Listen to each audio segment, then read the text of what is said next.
ఈ మూమెంట్ భవిష్యత్తుకు ఇప్పటి వరకు ప్రశ్నిస్తే నిరసన చేస్తే ఏది అవుతుందో ఏది కాదో రోడ్ల మీదకి వస్తే ఏమొస్తుంది అన్న నిరేషన్ నుండి ఇప్పుడు కొట్లాడితే ఏదైనా సాధించవచ్చు అనేవి మూమెంట్ తీసుకొచ్చిన దాంతో భవిష్యత్తు భారతం ఎట్లా ఉండబోతుంది? భవిష్యత్తు భారతం చాలా గొప్పగా ఉంటుంది. ఎందుకుంటుందని అంటే ఈ దేశంలో హిందువు ఇబ్బందులలో ఉంటే ముస్లిం అండగా నిలబడతాడు, దేశంలో ముస్లిం అండగా ఉంటే హిందూ అండగా నిలబడతాడు. అందరు కలిసి మెలిసి ఈ దేశాన్ని ముందుకు తీసుకుపోతారు. అంతే తప్ప ద్వేషాన్ని నువ్వు నేర్పితే దేశాన్ని నేర్చుకొని కనుక ద్వేషం అనేది దేశభక్తి కాదు. అది ద్వేషం అనేది దేశభక్తి కానే కాదు. కనుక ఈ దేశంలో యువకులలో చిన్న చిన్న బ్రెయిన్లలో విద్వేషాన్ని నింపి ఆ విద్వేషాన్ని బేస్డ్గా చేసుకొని రాజకీయ అధికారం నేర్పుదామని అనుకుంటున్నారు తప్ప అది కుదరనటువంటి పని. అది దేశ ప్రజలు చాలా తెలివైన భారతదేశ ప్రజలు కనుక వాళ్ళ వాస్తవాల్ని చాలా సింపుల్గా గ్రహిస్తారు. కనుక అనివార్యంగా ఈరోజు ధర్మేంద్ర ప్రధాన్ రాజీనామా ఏదైతే ఉందో ఇది ఈ దేశంలో రైతాంగానికి, కార్మికులకు, యువకులకు, మహిళలకు తమ హక్కులు సాధించుకోవడానికి ఇవ్వాల్సినంత బూస్ట్ ఇస్తుంది. ఇది తప్పకుండా బూస్ట్ ఇస్తుంది. కనుక నేను అత్యంత బలవంతుణ్ణి, అధికారం నా చేతుల్లో ఉంది, నన్నెవ్వడు ఏం చెయ్యలేరు అన్నటువంటి ఒక అహంకారపూరితమైనటువంటి ఆలోచన నుంచి బీజేపీ కూడా ఎంత అహంకారం ఉన్నా గల్లబడి కిందికి గుంజుతామని చెప్పి ప్రజలు ఇలా ప్రూవ్ చేశారు.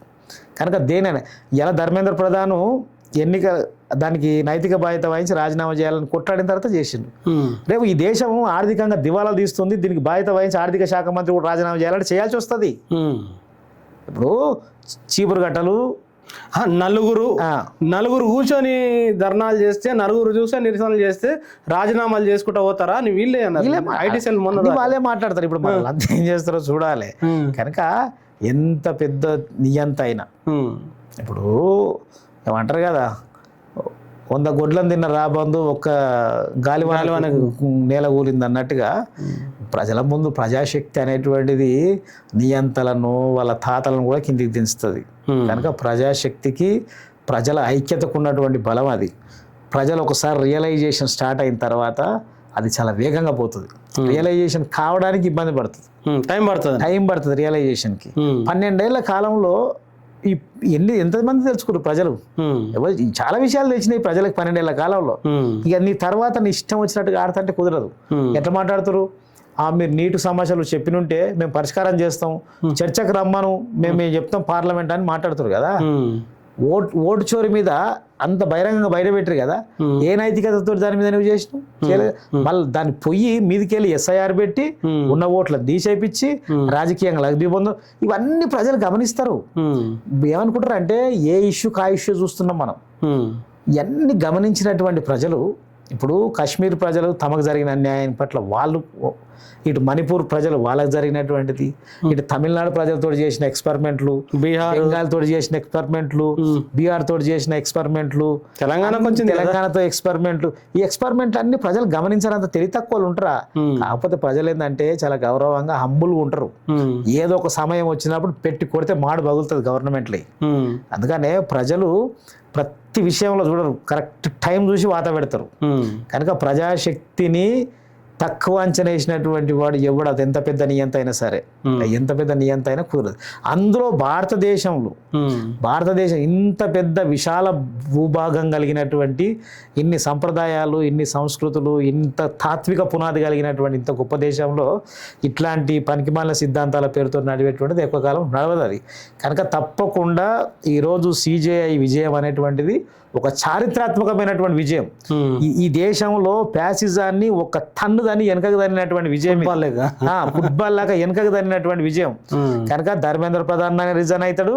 రేపు ప్రజలందరూ అనుకుంటే, ఇప్పుడు బీజేపీ ఏమనుకుంటుందంటే ఎన్నికల మిషన్లను ట్యాంపర్ చేస్తాం, ఎన్నికలను మాకు అనుగుణంగా చేస్తాం, ఎలక్షన్ కమిషన్ మా కంట్రోల్లో పెట్టుకుంటున్నాం, దీన్ని అడ్డం పెట్టుకుని ఏమన్నా చేస్తాం దేశం అనేటువంటి ధీమలకు బీజేపీ పోయింది కదా. నువ్వు ఆ పద్ధతులలో అధికారాన్ని వాడితే మేము ఈ పద్ధతులలో పోరాటం వాడతామని ప్రజలు రియలైజ్ అవుతారు రేపు. కనుక రేపు బీజేపీ కనుక నిజంగా ప్రజల యొక్క ఆస్పిరేషన్స్ గమనించకుండా పోతే అనివార్యంగా జరిగేటువంటి అని ప్రతిఘటన పోరాటాలు జరుగుతాయి. వాళ్ళు ఏమంటారు అంటే వీడు అర్బన్ నక్సలైట్ అంటాడు, వాడు దేశభక్తి అని అంటాడు, వీడు విదేశానికి ఏజెంట్కి పోయిండు అని అంటాడు. ఇట్లాంటి అన్ని నరేషన్లు వాళ్ళు బిల్డ్ చేస్తుంటారు. జనం నరేషన్లు ఎవడు పట్టించుకోడు. అదొక పెయిడ్ బ్యాచ్ చేసేటువంటి పని అదంతా. అది ప్రీపెయిడ్ బ్యాచ్. అది ఆ ప్రీపెయిడ్ బ్యాచ్ డబ్బులు వస్తాయి. ఇప్పుడు కొంతమంది ఉంటారు చూడు, పొద్దుగాల వాటర్ ట్యాంక్ కాడ నీళ్ళ కాడికి పోయి నీళ్ళు దొరకకపోతే బిందెలు పట్టుకొని కొట్లాడతారు చూడు ఆడవాళ్ళు. అదే బ్యాచ్ మన తెలుగులో ఉన్నారు కొంతమంది. ప్రశాంతంగా పెళ్లి చేసుకొని పిల్లలు కుటుంబం సంసారం ఉందనుకో, వానికి కొంత అరే పెళ్ళం పిల్లలు ఎట్లా బతకాలి ఏందని ఉంటుంది. ఈ పెళ్ళం మొగడు లేనటువంటి వాళ్ళు, పెళ్ళం లేని వాళ్ళు, మొగోళ్ళు పిల్లలు లేనటువంటి బ్యాచ్ ఉంటుంది కదా, ఈ పెళ్లి చేసుకునే వాళ్ళు బ్యాచ్ ఉంటారు కదా, వాళ్ళు చాలా మెంటల్గా ఫ్రస్ట్రేట్ అయి ఉంటారు. వాళ్ళు ఆ ఫ్రస్ట్రేషన్ అంతా విద్వేషం రూపంలోకి ఇట్లా బయటికి వెళ్ళగలుగుతుంటారు. మీరు ఆర్ఎస్ఎస్ గురించి అంటారా? అలా అంటలేరు. జనరల్ ఎవడైనా అంటే కుటుంబము పిల్లలు పెళ్ళ మీద అంటుంటేనేమో ఒక బాధ్యత ఉంటుంది. వాళ్ళు ఎట్లా బతికించుకోవాలి, ఏం చేయాలి, వాళ్ళు ఎట్లా ఉంటారు, రేపు భవిష్యత్తులో ఎట్లా స్థిరపడతారు అని ఆలోచనలు ఉంటాయి. పెళ్ళ పిల్లలు ఏమో ఏముంటారు చెప్పు, వాడు అనుకున్నదే రాజ్యం. ఏడికన్నా పోయవచ్చు, బార్లకు పోవచ్చు, తాగవచ్చు, ఏమన్నా చేయొచ్చు. కనుక ఆ తరహాగా వాళ్ళు ఆలోచిస్తారు. కనుక ఈ దేశం అటువంటి వాటిని అంగీకరించదు. కనుక తప్పకుండా ఈ దేశం చరిత్రలో ఇన్ని వేలేళ్ల చరిత్రలో భారతదేశం అనేటువంటిది అనేకమైనటువంటి చూసింది సవాళ్ళను, అనేక సవాళ్ళను అధిగమించింది. ఈరోజు తప్పకుండా ఢిల్లీలో జరిగినటువంటి ఈ దేశ యువత పోరాటం అనేటువంటిది ఈ దేశ చరిత్రలో ఒక మూలమలుపుగా నిలబడుతుంది. ఒక మూలమలుపుగా నిలబడుతుంది తప్పకుండా. ఈ దేశ యువత అందరూ కూడా మనందరం రుణపడి ఉండాలి.